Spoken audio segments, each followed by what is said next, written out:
Welcome back, everybody, to the Big Dreams, Great Teams podcast. I'm Paula Maidens, your hiring and team strategist.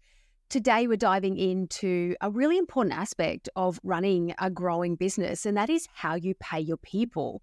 So whether you are just starting to hire, or maybe you've been hiring for a while, maybe you have an existing team and you're looking for new ways to motivate your people, or you want to share some of the financial success with them.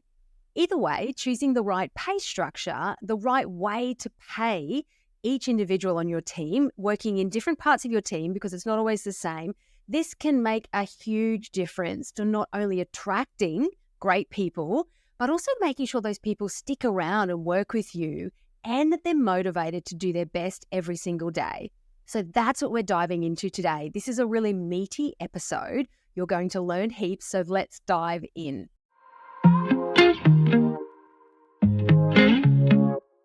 Okay, so the pay structure that you choose will do the three things that I mentioned in the introduction. It'll help you, firstly, attract great people to want to come and work in your business. Secondly, it'll help you retain those people so they're not always sort of looking over the fence or wondering if there's a better offer down the road. And thirdly, it'll help motivate the people on your team to go the extra mile, which is, I know, what all of us want in our small growing businesses. Now, there are quite a few different ways that you can structure remuneration, and some of the ways are definitely more complex than others. So today, I'm going to walk you through 5 of the most common and what I consider easy to implement methods. And these are ones that are suitable and that I recommend for small growing businesses. I'm going to share lots of examples of businesses that use these different types of models so that you can see how they work in practice, and you'll start to get a bit of a sense of, does that feel right for me? Or is there a particular role in my business where that might help motivate or retain somebody? So I'm working with quite a few clients at the moment who have existing teams, and this has come up because they want to further incentivize those people to go the extra mile. And in turn, they want to financially reward their people and let those people share in their continued business success. So as part of my private consulting work, this is what I'm working through with them, talking about all these different options and looking at them from all different angles and how they apply to each individual role in the business and how they apply to the whole business until we find the right one that feels simple and right for the unique and individual business. So that's what I'm doing with a couple of my clients at the moment, and that's why I thought it was relevant to jump on and record this episode for you today. Because the thing is, when we're choosing the right remuneration model, it needs to be the right fit. It needs to be the right fit for the purpose. So we need to know what we're trying to achieve, but also it needs to be the right fit for the business. So it needs to be practical, it needs to be simple, and it needs to ultimately feel good to everybody involved. So let's run through the different options. Now, the first one is salary-based remuneration. And this is one of the most straightforward and familiar and definitely most common models for most businesses. This is simply when your employees are paid a fixed amount, often it's monthly or fortnightly, and they're paid that fixed amount regardless of the specific minutes and hours that they work each week or each month. So this model offers stability and predictability for both sides, for both the employer and the employee. And I'm sure that you know many personal examples of businesses, whether they're large corporates like banks or smaller businesses where this is being paid. What it does is offers the employee, the person joining your business, financial security, which everybody needs to make the leap. And basically you're saying to the person, I'm going to pay you a set amount. So just focus on the business, focus on long-term projects, and just be really clear on that. And trust me, don't worry, you're going to get paid a set amount every week, fortnight, or month. So in many small businesses, this type of salary-based pay is really great. So it's common in office managers, HR people, marketing specialists, simply when a steady, reliable output is needed. And therefore, you as the business owner feel really comfortable setting the amount and paying it week on week or on month, regardless of the output, the specifics of the output, I guess, because the output itself is relatively stable. So when it comes to the legal overlay, the things, of course, that we need to think about here is that you always need to make sure that the salary you're choosing, the salary you're paying, complies with any minimum awards or minimum wage laws that might apply. particularly if you're in Australia, we've got the Fair Work Act and we have lots of awards and minimum wages that apply under that. And there's also factors like superannuation and leave entitlements and whatnot that fall into play. But the first model, salary-based pay, is really common, and I'm sure it's not new to you. So let's move to the second one, which is equally as common, and that is the hourly wage model.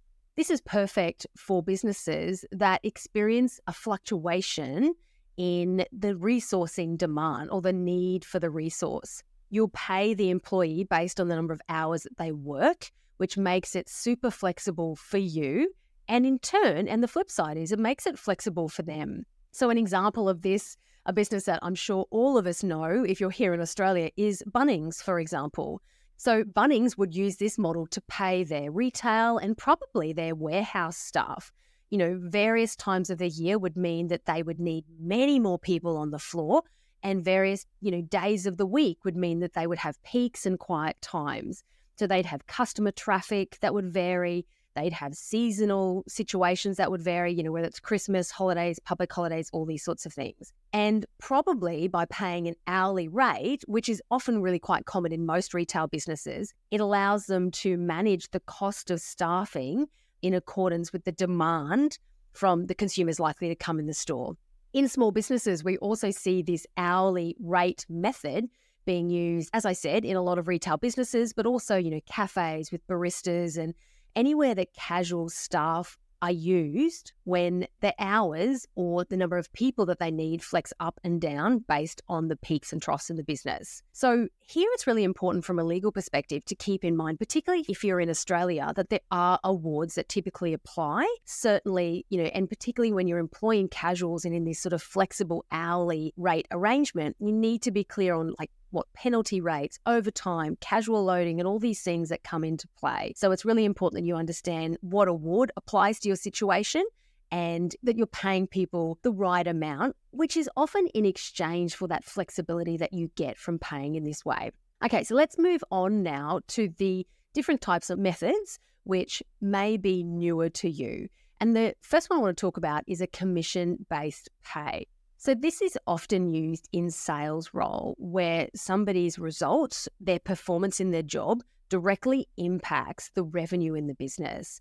And in a commission-based arrangement, an employee is paid a percentage of the sale or the deals that they close. Now, lots of examples of this exist in many, many businesses here in Australia. And I guess the most common one is real estate agents, travel agents, and as I said, many sales and business development roles. But if we take a real estate agent, for example, often they are paid a base salary, and that is supplemented by commission payment on top of that based on the properties that they sell, so the number of deals that get closed.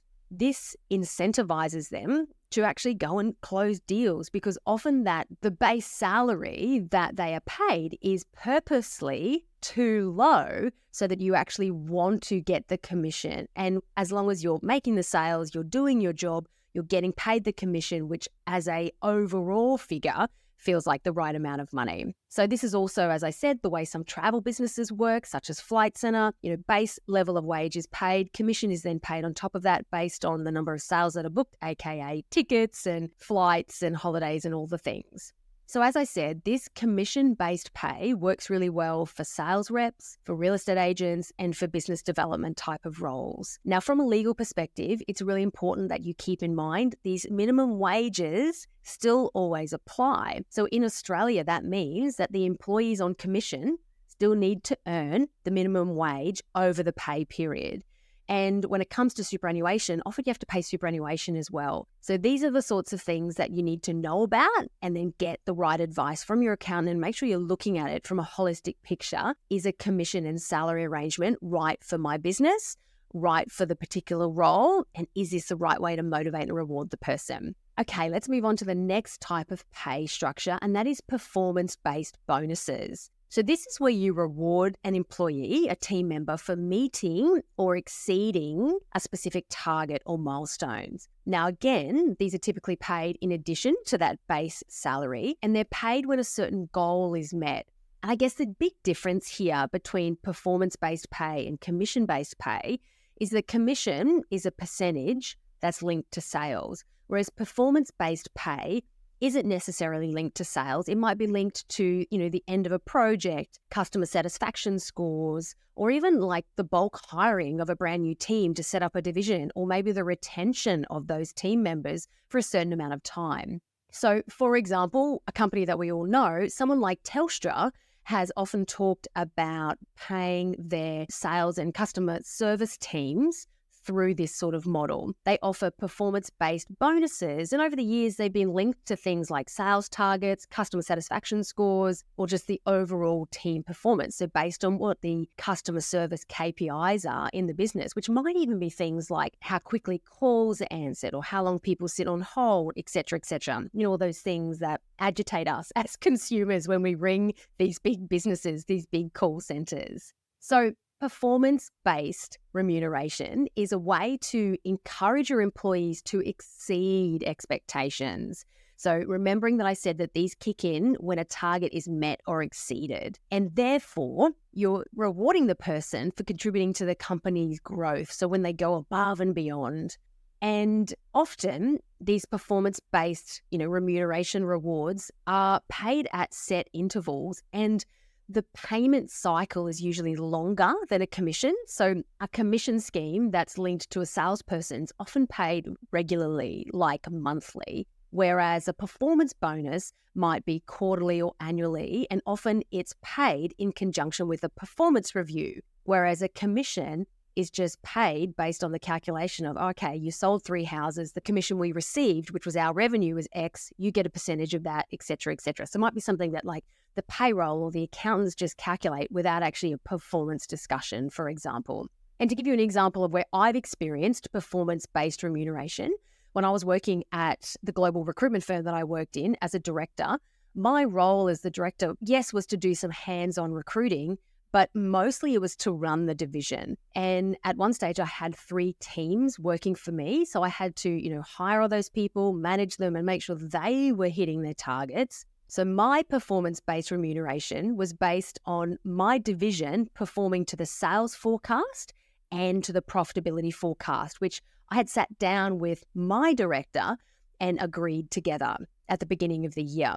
However, when I was more junior, when I was just a recruiter, so before I was promoted into that director's leadership role, I was on commission. So I was paid, I think it was either monthly or quarterly, but it was just based on the number of people, the number of candidates that I had placed in roles. So it was much more black and white, if that makes sense, and it was much more regular. However, when I became a director, when I was promoted, it became much more about my role managing the team, bringing everybody in. What everybody else did was much more important than what I did as an individual. So my remuneration switched to an annual payment based on the results of the whole business.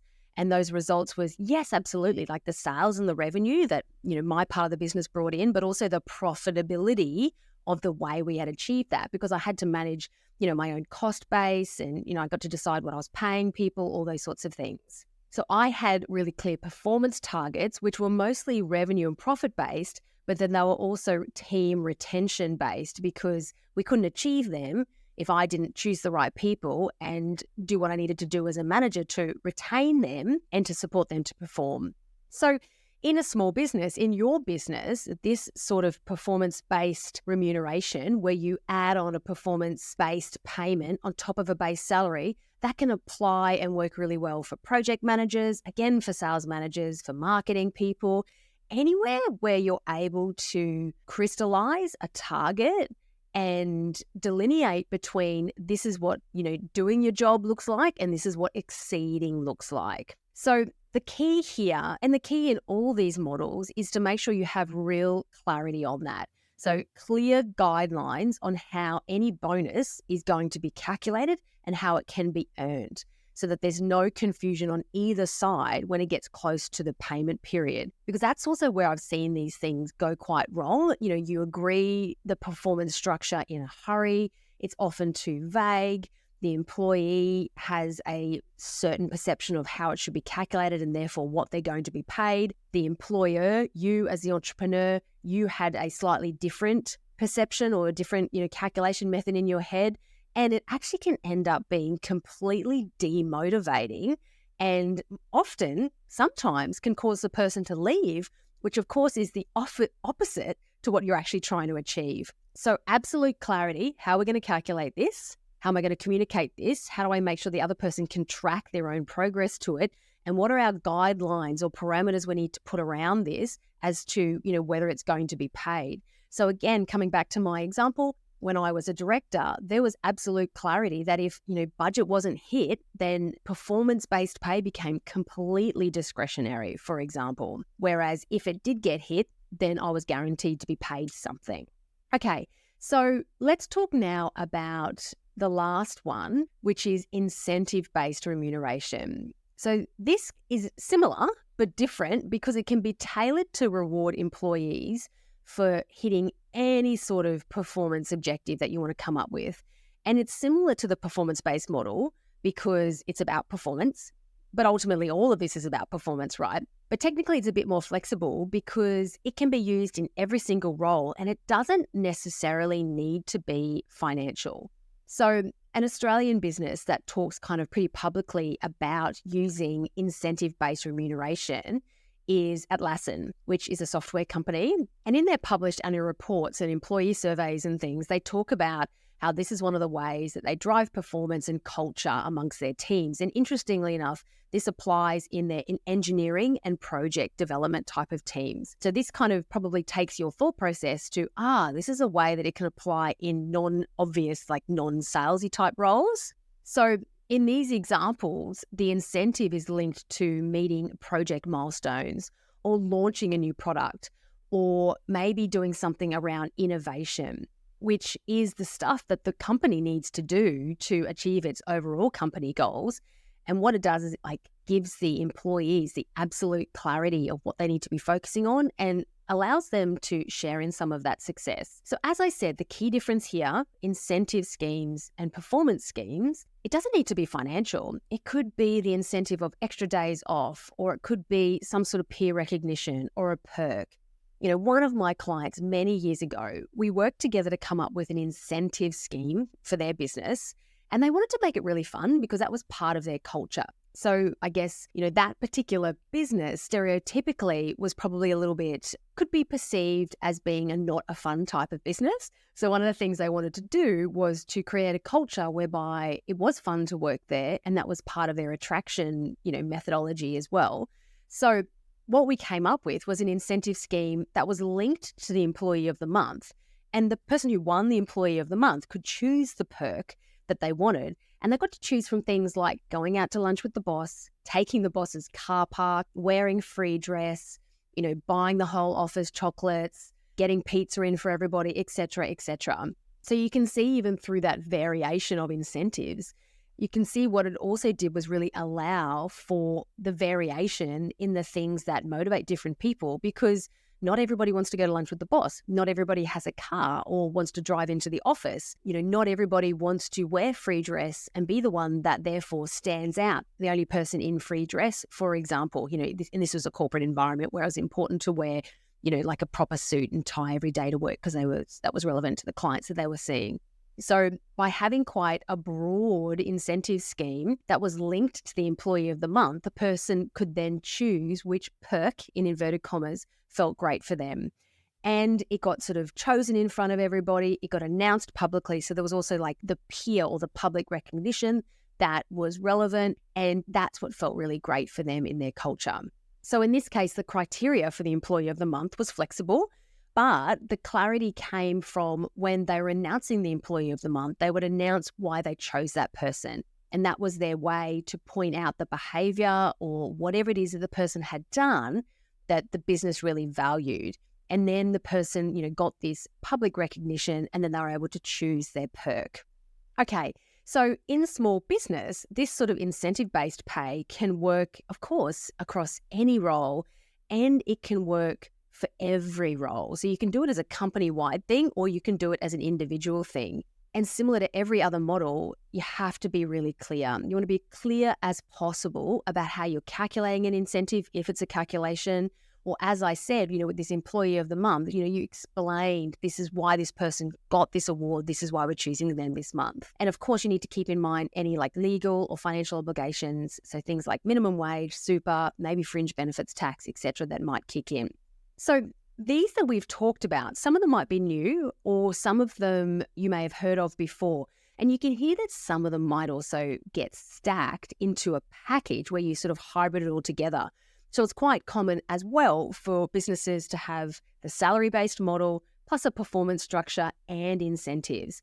Now, you might be sitting there, your whole body might be tightening up at the thought of how much this costs, which is why you want to keep it really simple as a small business, and it needs to be affordable. So we'll talk a little bit more in a moment about how you choose which one is right for you. But before we dive into that, I want to share with you a couple of more complex models, just so we've talked about them today. So in my opinion, the ones we've talked about up until this point, salary-based, hourly rate, commission, performance-based, and incentive, they're the most simple and they're the easiest to roll out in a small business. And as I just started to talk about, you can bolt some of them together. But I do want to talk for a moment and mention some more complex remuneration models, which are less common in small business, but I just want to talk about them and flag them. So as you grow, there's something that you may choose to explore and consider down the track. The first one is profit sharing. And this is where a portion of the company's profits is distributed to employees. And it's a fabulous way to build a sense of ownership amongst your team. A lot of small business owners and entrepreneurs that I've talked to, this doesn't feel right for them for quite a while in business until you're consistently really profitable, because it can feel really hard to share profits in the early days and then not be sharing the losses. So as we all know, in a small business, when we're in that establishment and even in that, startup through to scale phase, until we're consistently profitable month after month, year after year, we've really got that rhythm worked out, there are months and quarters and sometimes years that dip and aren't profitable. So if you implement a profit sharing scheme too soon, then you're sharing the upside, you're sharing the profit, but you're not sharing the downside, but you have to explain the downside. So if there's a month or a year where you're not profitable, you'd have to explain to the person on a profit share scheme that we haven't been profitable this year because, and that might actually make them nervous, for example. The other reason why profit sharing often isn't appropriate until you reach a certain stage in business is because it's not always relevant to be explaining the costs that you're incurring. You really just want your team members focusing on either the top line, so bringing in the revenue, without getting bogged down into the investment and cost decisions that you're making. And naturally, if you're linking an incentive scheme to profitability, then you're opening yourself up to having to talk about these things because their pay is linked to it probably before you're ready. So that's why I wanted to mention it. But I feel like it's too complex and it's not appropriate for most small businesses until they reach really more like that mid-sized business scale where profitability is, look, it's never guaranteed, is it? But it's much more normal. Okay, the other remuneration model I want to talk about is equity or stock options. So when I worked at ANZ, which was the first sort of 7 years of my career, as an employee, I was part of a profit share program. So each employee was given, I think it might have been $1,000 worth of shares each year, which in hindsight, so awesome. I think I totally took it for granted at the time. I was a graduate on the grad scheme, but how amazing in hindsight. And, those shares just dropped in. I think there may have been an option period on them, so I couldn't actually access the shares for 12 months. But look, I just let them sit there and ignored them, and then they just went up in value. It was amazing. I also received stock options when I work in the recruitment business, and they had a little bit of a twist because they had a 3-year vesting period. So they were really clearly given to me as a retention tool. So, here's an incentive, here's some stock options, but you can't actually benefit from them for 3 years. So you need to stay for 3 years. So as you can see, these, equity or stock options are complicated. Equity is complicated in a small business if you're not a public company. Stock options can start to apply in a bigger business, but obviously there's all sorts of complexity and things that you need to keep in mind there. So I want to mention it, but as I said, usually not appropriate. And then the last one I want to talk about was just, general benefits and perk-based compensation that you would have heard about and is typically offered, as I said, corporates, big businesses, often publicly listed companies. So large corporates, as I said, often publicly listed companies Companies with big profit margins, very established businesses, often they offer benefits package, which makes many of our small business budgets take in a sharp breath, like extended parental leave, maybe it's health insurance, maybe it's gym memberships, et cetera, et cetera. Now, all of these perks are, of course, highly attractive to lots of employees, but they come at a cost. And often they also have fringe benefits implications, et cetera. And again, as I said, often far too complicated for small business and frankly, far too costly. So I wanted to just mention these last three things, which is profit sharing, equity or stock options, and I guess benefits and perks based bigger compensation schemes. Mention them, but not recommend them. So what do I recommend? As always, I recommend keeping it really simple and in fact, as simple as you can. So when you're weighing these things up, and this is the process that I go through with my clients, you take into account many things, but the key things, like these 4 key things that you take into account is what are you trying to achieve, of course? Are you doing this to motivate people? Are you doing this to attract people? Are you doing this to retain people? Or maybe it's all 3. Secondly, how easy is the thing you're linking this to calculate? How easy is it for you to calculate and for the employee that's going to apply to calculate? How often do you want to pay it? Is this a monthly thing? Is it a quarterly thing? Is it an annual thing? And then finally, what's the real cost of doing this? So both the administrative cost, so who's going to calculate it, how detailed is that calculation, and how often are we going to be doing it? But also the actual dollar cost. Like if you're paying out more, you're adding this in, for example, on top of a salary scheme, then what's the dollar cost that you're taking out of your profit margin and how you're hoping to get that back? Particularly if it's performance-based remuneration incentive, then typically it's linked to, well, if they go above, they get paid this. So we just want to run those numbers and make sure that it all works out in the wash. And of course, when are you going to review this to make sure it's actually working and what guidelines and legal protections and things we need to put in place to make sure that everyone's clear and you're covered. And ultimately, if it's not working, you can change it down the track, which is an important, factor to put in place with any of these schemes.